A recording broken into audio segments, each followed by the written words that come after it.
As human beings, it's difficult, since we tend to take ourselves for granted, to realize that we are greater than our creations, economics, and all other so-called civilized artifacts. We have powers which transcend the things we've created. It takes something more, and that something more can be found in the statement that people are formed by their thoughts, that they become what they think. So we don't know where thoughts come from. We don't know how far down into your substructure the thoughts emerge. We don't know what processes of physiological alignment are necessary for you to speak from the core of your being. We don't understand any of that. We don't even conceptualize that, but I believe that you can feel that, and there's a lot of idea of alignment in psychoanalytic and clinical thinking. You're mostly dead wood. It's a shock. You know, and you might think, well, do you really want all of that to burn off? It's like, well, there's nothing left but a little husk, 5% of you. It's like, well, if that 5% is solid, then maybe that's exactly what you want to have happen.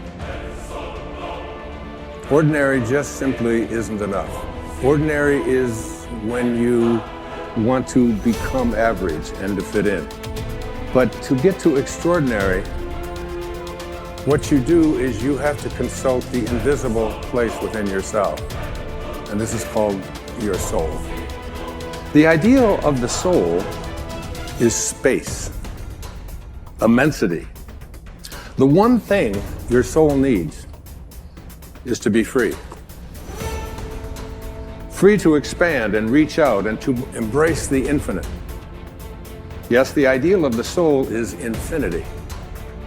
It is miserable when it is circumscribed and restricted. It is a fragment of the universal soul, which is infinite. And what we have to do in order to get to that place where we can take the keys and unlock the self-imposed prisons, or the prisons that we have given ourselves on the basis of what we have come to believe is our limitations, what we can and can't do. We have to let go of that. And I call it rewriting our agreement with reality. We literally have to make a whole new contract with what it is that I perceive to be what is possible for me. All things are possible. God never fails, and you are a piece of that which never fails. We can look at developing ourselves spiritually, physically, and mentally. With respect to our spiritual development, this may be a major or a minor issue for you depending on your values and your goals. But I think it's very wise for you and me to look at the spiritual side of our lives and decide what growth we want to experience here. Come to your own decisions as to what it will take to nourish your spiritual nature. There's another Bible phrase that says, take care of the outside for people and take care of the inside for God. People look on the outside and God looks on the inside.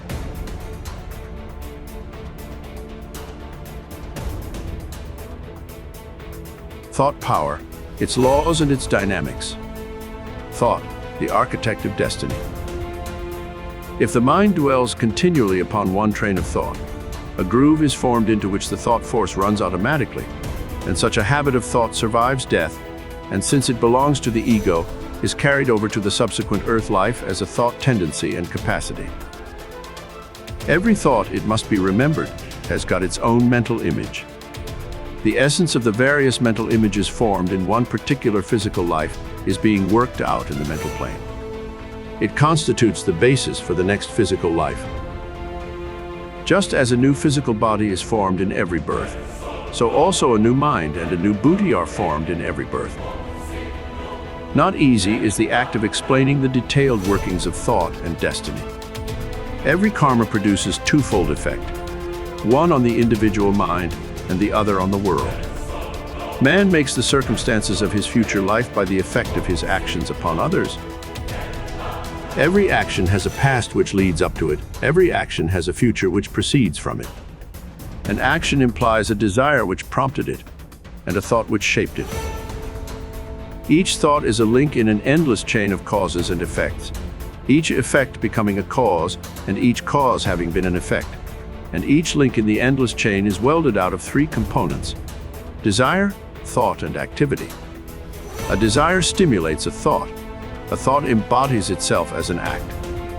Act constitutes the web of destiny.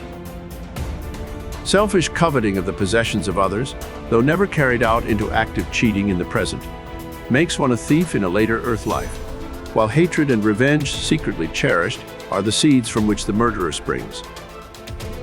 So again, unselfish loving yields as harvest the philanthropist and the saint, and every thought of compassion helps to build the tender and pitiful nature which belongs to one who is a friend to all creatures.